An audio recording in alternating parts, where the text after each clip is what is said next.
Jerusalem Press Club, JPC, another one in the series, Israel is Alive and Kicking, this time with Colonel Miri Eisin, who will speak on the regional strategic implications of the coronavirus crisis. Miri Eisin served in the Israeli intelligence community and retired with the rank of full colonel in 2004. She served as the Israeli Prime Minister's spokesperson from the Second Lebanon War until the end of 2007. She now teaches at IDC Herzliya and is a fellow at the Center of International Communications at Bar-Ilan University and associated with the International Institute for Counterterrorism. She holds a BA from Tel Aviv University in Middle Eastern Studies and Political Science, an MA from Haifa University in Security Studies. She's a graduate of the Israel National Defense College. Miri, thanks for joining us. Please.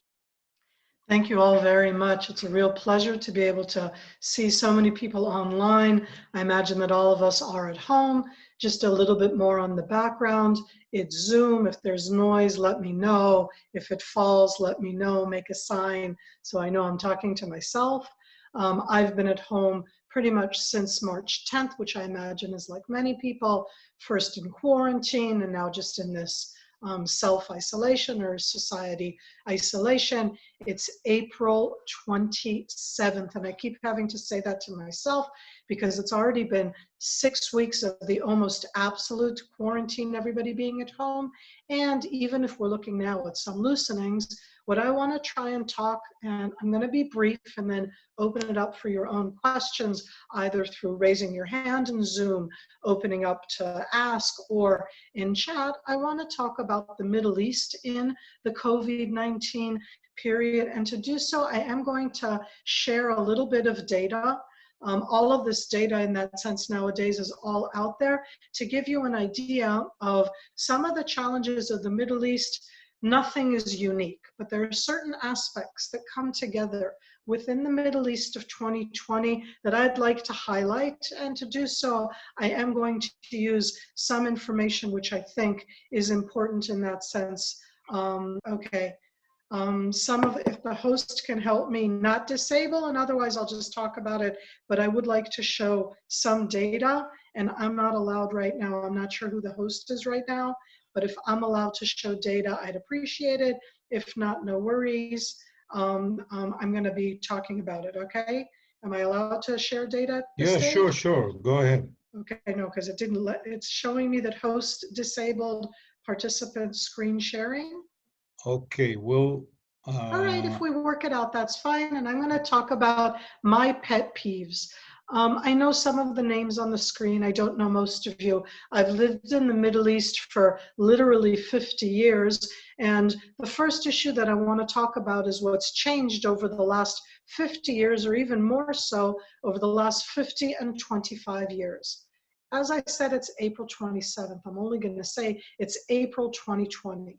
In all of the countries of the Middle East, from Morocco through Iran, and in a few minutes I'll define looking at the Middle East as the Middle East and North Africa, all of the countries for a moment, from Morocco through Iran. I'm going to use Egypt as an example, half the population under the age of 25. Having said that, I want you to look at the absolute numbers. Egypt 2020. By the way, you can share the screen now if you want. Okay, so I'll be happy to do so. Okay. Here we are in the Middle East of 2020. And as I'm talking right now in the Middle East of 2020, and I look at COVID as a backdrop that I'm going to be talking about throughout, I want to present several unique aspects to the Middle East and to this new world and how governments are attesting to it. But it has to do with driving forces that are undercurrents. And the first undercurrent driving force that I want to talk about is the youth population of the Middle East. If we take Egypt as an example, as I said, all of these countries, half the population is under the age of 25. Egypt has over 100 million people. That's a lot. Egypt is in the top 20 populations of the world. So are Turkey and Iran. They each have over 80 million people, but that's not the issue.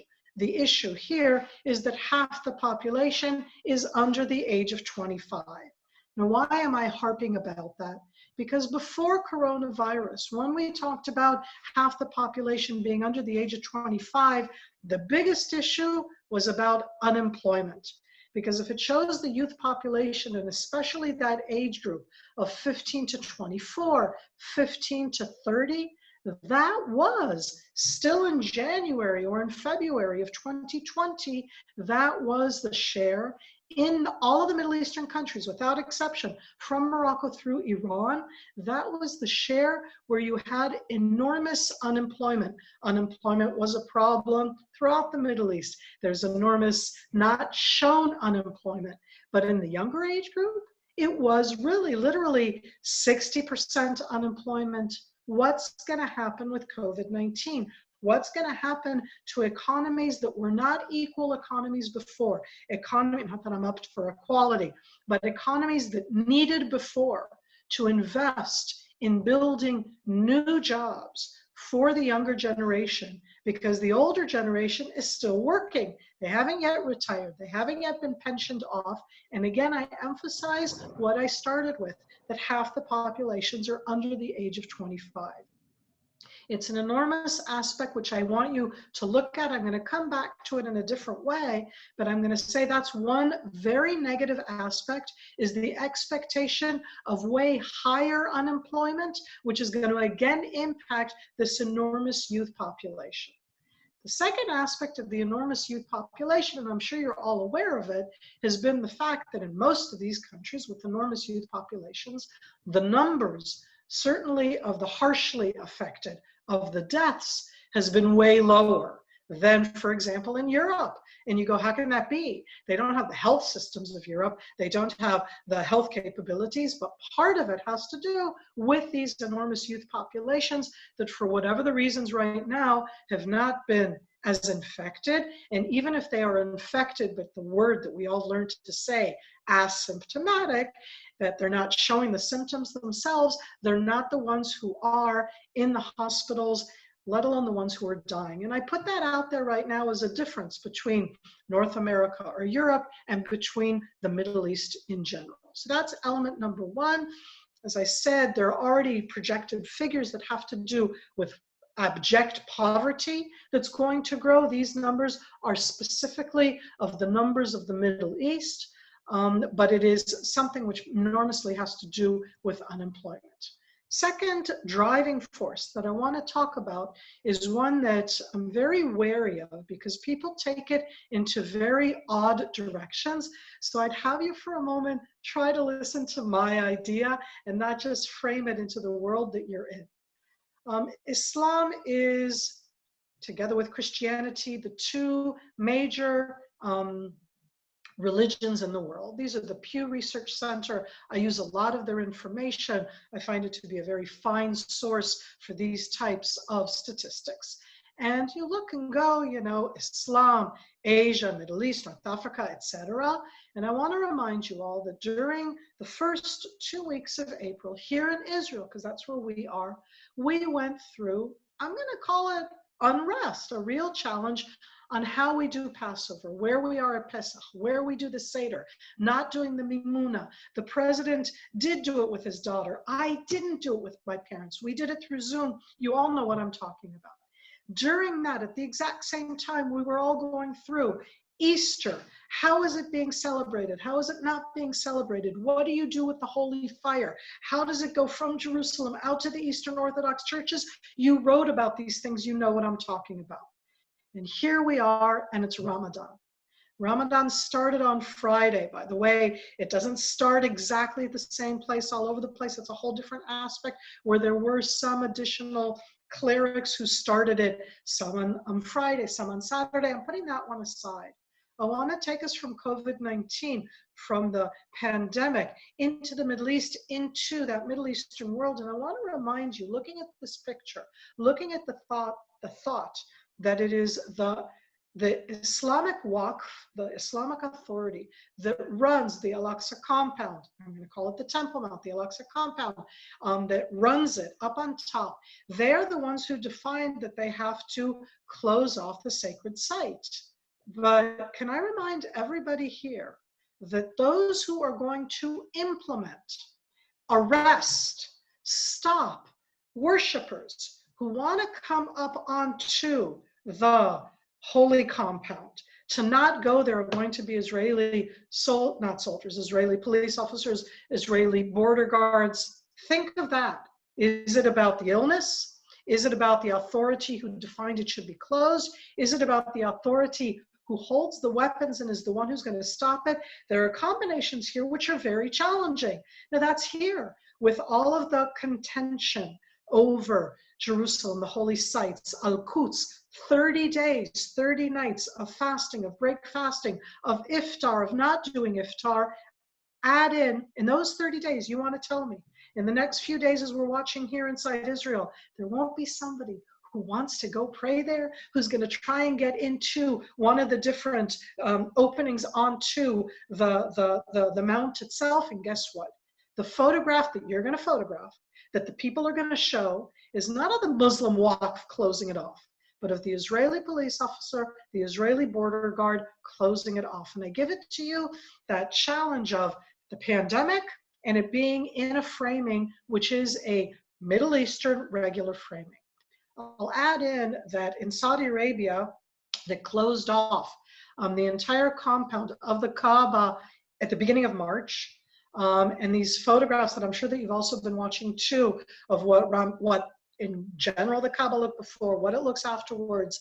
We're all looking right now at the 30 days of Ramadan and Iftar and how much it's changed. It's changing the Muslim world. And at the end, the Middle East, from Morocco through Iran, let alone Afghanistan, Pakistan, the bulk of the populations, the exception being Israel, we're the only country that does not have a Muslim absolute majority. I mean, it doesn't matter if it's Lebanon, which, yes, it has a very significant Christian population, but there's no question that there's a Muslim majority. And every other country from Morocco through Iran, how are they doing Ramadan? How are they going to view it? And I want to remind you, because I like looking a step in front, that the end of July is the Hajj. And what happens then? And how is that going to impact everybody?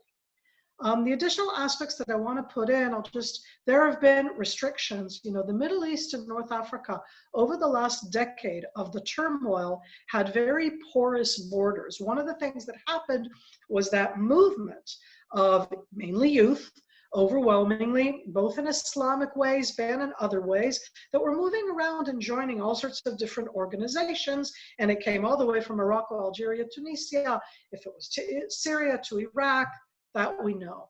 A lot of restrictions have been put in because of the pandemic. That has implications too when it comes to other types of movements throughout the Middle East. Take note of that. I'm wondering if it's all just going to be opened up in the same way or if we're going to see changes.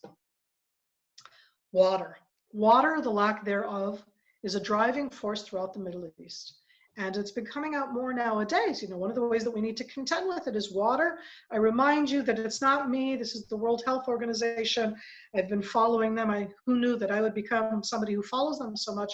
But because of the distinct differences that have to do with that within the Middle East, and this is a potential that we haven't talked about now. I mean, that second wave, what's it going to do? Who's it going to kill? Just, washing our hands is not as simple as you would think in many of the areas of the region. And from there, I want to focus just for 1 minute on Syria of 2020, in the sense that Syria of 2020, how can I put it mildly? All of you smart people, you all know that the war is not over. You all know that it's not stable. That the pandemic walked into this world and it snapshots this airspace, okay, this battle space. But I want to remind you of the implications of how the pandemic is going to walk into this battle space. Element number one is the refugees.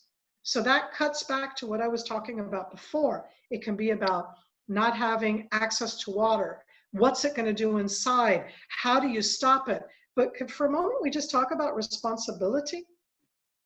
Refugees in the world are taken care of by different agencies. The international refugees by the United Nations High Commissioner for Refugees, the Palestinian refugees by UNRWA. In Syria, throughout the last decade, there has been a difference between the way that the UNRWA Palestinian refugees have been taken care of during the decade of fighting, and between the way the United Nations High Commissioner of Refugees access them. What's going to happen now in a pandemic? It's even worse than that. We already said it spreads faster, densely populated areas. What's that going to do inside refugee camps? The difference between who takes care of them. How are they going to close them off from their own countries? I don't want to think about those things, but I want us to think about them. These are things that are going to impact those countries. But that's just one aspect. Second aspect, which to me is going under the radar right now, and I want to bring it above it, is that the Islamic State that was never destroyed, only its physical open aspect was destroyed, is raising its head. There are more attacks. There are more attacks throughout the central of Syria. You know, in my maps, it always shows that there's a little bit of area where the Islamic State stayed. But it's not just that it stayed, it's still around. And so many of those people went home on the one hand, but on the other hand, they're in there and they're raising their head. Everybody being inside for a pandemic does not seem to be impacting them the same way. That's one aspect. The second aspect is that the main focus right now, okay, that's the attacks, because the attacks are all over. I can send anybody who wants afterwards all of these slides that I have stolen from all over the world. And I see in the chat, let me just look for a moment.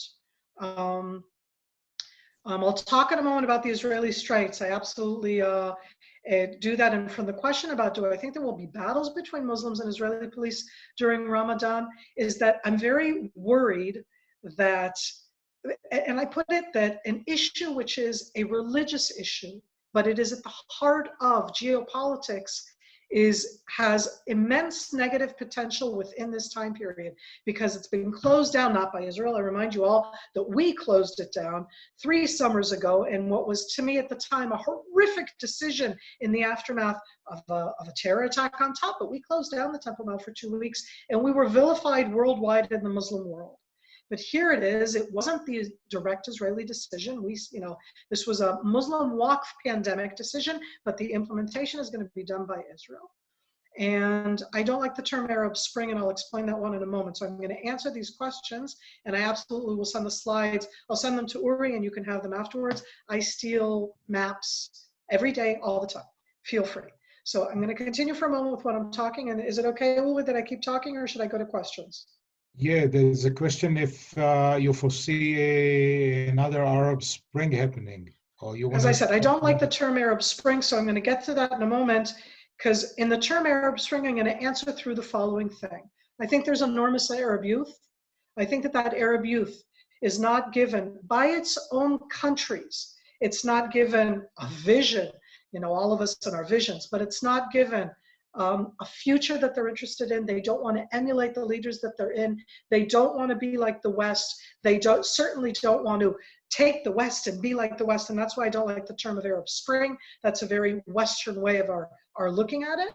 And I say that looking at this slide right now of Northwest Syria, which is one of the main focuses of where they're still fighting right now. And I say that because right now, the Northwest battles are happening, and you have there rebels. Are they the good guy? Islamists, are those the bad guys? Rebels are good. Islamists are bad. It's like the Economist of all things. Turkish-backed, is that good?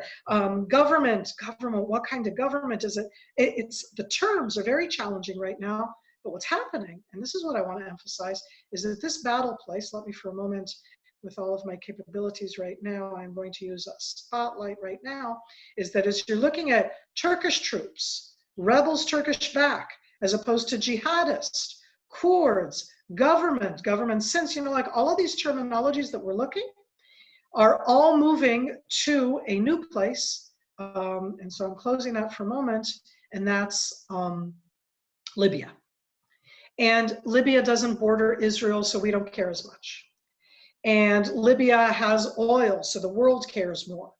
But right now, the battling forces that you have in Libya include Syrian Turkish-backed rebels against Syrian Russian-backed rebels. Who's the good guy? Who's the bad guy? Each on different sides. Islamic State, it's so complicated in Libya, we're all kind of ignoring it, but it both isn't over in Syria and it's going to Libya. And that's part of this issue of that new Arab Spring, not Arab Spring at all, is that the youth are still out there, still unemployed, still looking not just for a job, they're looking for meaning, they're looking for a future, they want to reinvent themselves. And I give you all of that as part of the challenge of where we're going to. And into all of that, I want to remind us all that Turkey has stepped in much more as a regional dominant. I mean, they're very dominant in going on as part of the Middle East. They are right now a very dominant aspect that has to do with Turkey, Libya. But Turkey, Libya on the map, it looks all the way out there. But remember that Cyprus is nearby. This has implications on gas. Just yesterday, there was a new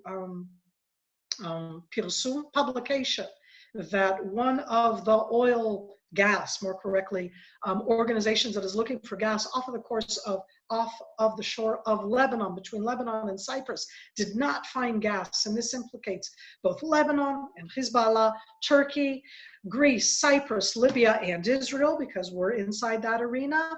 And all of that I bring back to our front source. So as one of you asked about the fact that they said that there were attacks in Syria last night or early this morning by Israel in and around an area which is south of the city of Damascus. And I want to talk here about Hezbollah coronavirus in Israel. Because until 3 months ago, if I talked about Hezbollah, I always would talk about two heads. It's always been there. The Lebanese head and the Shiite International Islamic Revolution head. Both are there. It wasn't one or the other. And what's happening now is the exact same. We have Hezbollah being the one who is hugging Lebanon. They are the health ministry. They are the ones out there. They're showing themselves. Here we are hugging our country, helping out. Interestingly enough, Hassan Nasrallah's weekly sermon that he gave last Friday was totally about Lebanon, the disease, and Ramadan. It wasn't about the Zionists in Israel, which it usually has a lot of it in it, even though that's never the focus. His focus is Islam. Zionism is the aberration. It's not about it. And I give that in the background because at the exact same time we had in the last 2 weeks, the events that are portrayed here, where the direct confrontation, that military security confrontation between Israel and Hezbollah, between Hezbollah and Israel, Hezbollah backed by Iran, that additional aspect of bringing in new focuses for Hezbollah to upgrade what they're doing, that's in the background. It's still happening. It hasn't stopped. But I want to be clear. Hezbollah is totally right now part of the domestic challenges of Lebanon and Lebanon's contending with coronavirus. Yeah, what about? So I spoke about all of those. I was going to talk about Israel. Jordan. This one up here. Why don't we go to questions? Jordan, can you talk about the implications for the peace between Jordan and Israel? And a word about the Trump deal, which involves annexation. Okay, so it's not that I was going to avoid those. It's funny how I wanted to start one way and I went in a different way. Here we are, and it's April 27th. And really, to what you just asked, I'll remind everybody that in January, the United States killed Qasem Soleimani and a bunch of people. That was just in January. In the end of January, the President of the United States with Prime Minister Netanyahu in Washington presented, as he would call it, the deal of the century, or this the prospects for a deal, using within the 181 bulletin booklet that I'm sure that all of us read, using terms that on the one hand in the terminology talking about Palestine, Palestine state, those terms are in there, and on the other hand showing something which is very much the Israeli view of how that state should look like. So how do all of this impact both Jordan and then add in this description of the Eastern Mediterranean and all of the countries there? Immediately after the United States with Israel presented the plan, there was a special meeting of the Arab League states. Now, the list that you're looking here is not the Arab League states, it's the World Health Organization's region of the Eastern Mediterranean. Please take note, because it just amused me. I have a very weird sense of humor that Israel is not in the Eastern Mediterranean, okay? If you look at the countries that are on the what I just put up for you there, right there, from Afghanistan down to Yemen. Don't know how many of you thought of Afghanistan and Pakistan as being part of Eastern Mediterranean, but they are according to the World Health Organization, and Israel is not in here. We are in Europe, and I'll show that to you in a moment. Turkey is also not here. Turkey and Israel are part of Europe according to the World Health Organization. You know, these are framings, and I'm fascinated by framings. What your job is as press is framing. So I'm fascinated by these framings. To answer the question about Jordan and the peace treaty and what this means. Jordan took a very strict, harsh choice and closed off Jordan immediately. They've had very few cases. If you look at it here, cases, I mean, just a 447, that's relatively low compared to all the countries here, certainly of countries that have real health systems and have real that they're actually telling people. And they've only had 7 deaths, where the countries that have had lower deaths are countries that just don't have health systems and reporting systems. You know, the data here on Libya is ridiculous, because who knows? And the data here on Syria is ridiculous. And when it comes to the occupied Palestinian territory, they wwere closed off immediately because Jordan closed them off, Israel closed them off. The Gaza Strip has been closed off for the last 13 years. So they actually were very isolated from the beginning.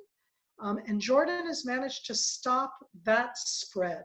How does that connect back to the idea, the countries of the Middle East, as I said, the Arab League countries, including Jordan, very openly rejected the Trump initiative. They openly said no. There were voices that said that maybe there are portions of it that could be looked at, but the Arab League as a community, and with Jordan as a very strong voice, rejected it. There's no question whatsoever that the Israeli government premise, I think Uri, you'll agree with me, I don't know what the guidelines are yet.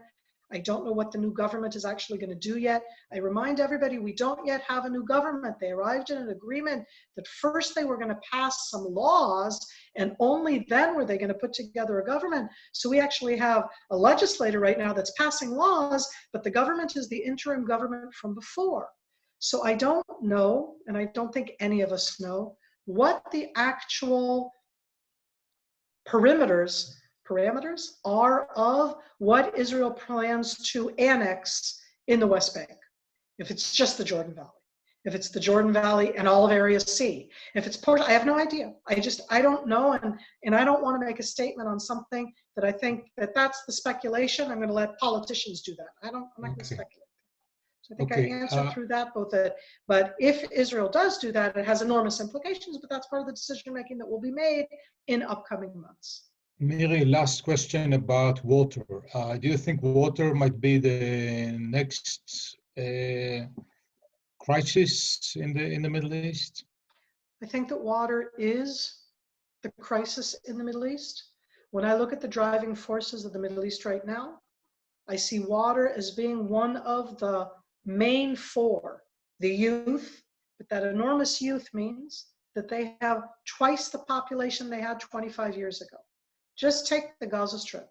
When Israel transferred the Gaza Strip to the newly established Palestinian Authority 26 years ago, there were 1 million people. All of the water agreements, both with the West Bank and the Gaza Strip, which has also grown enormously, were based on 1994 agreements. The Gaza Strip now has 2 million people. You think they need more water? You think you need to open the agreements? That's one thing that has to do with the Gaza Strip Hamas rule on water. Hand in hand with that specifically in the Gaza Strip, because of the lack of governance of Hamas, they want the authority, not the responsibility. They did not stop illegal digging down into the water reservoir, which is underneath aquifer underneath the Gaza Strip, and that water, the sewage goes in, people overtapped it. Yay, I'm sorry, I'm being sarcastic, okay? It's like the worst situation possible. So I give you that in the Gaza Strip. But Uri, it's not different anywhere else. How many of us talk about the Grand Ethiopian Renaissance Dam, GERC? The Grand Ethiopian Renaissance Dam is finished. Right now, they're supposed to start filling the dam. The dam is upstream from Sudan and Egypt. You think that stopping the flow of the River Nile is going to impact Sudan and Egypt? The water crisis is already here. Egypt doubled itself in the last 25 years. I said half the population is under the age of 25, but 65% of the population is under the age of 40. They need to create jobs, but they need more water. The water is not so that they can just wash their hands and avoid the pandemic. The water is because they need agriculture, etc. So yes, absolutely an important part. Miri, Eisin, I want to thank you for a fascinating tour of the horizon here. Thank you all for being with us. Today is the eve of Memorial Day. Our thoughts are with the bereaved families who, for the first time in the history of Israel, because of the coronavirus crisis, can't visit the graves of their loved ones who have fallen in wars and in the line of duty. Thanks for being with us. Stay tuned to our next webinars after Independence Day. And you mentioned, Miri, Ramadan and coronavirus. So we'll have on Thursday, 5 p.m., we'll have Dr. Tabet Abu Ras, who is a co-director of the Abraham Initiatives, who will speak about coronavirus and Ramadan. Thank you all for being with us.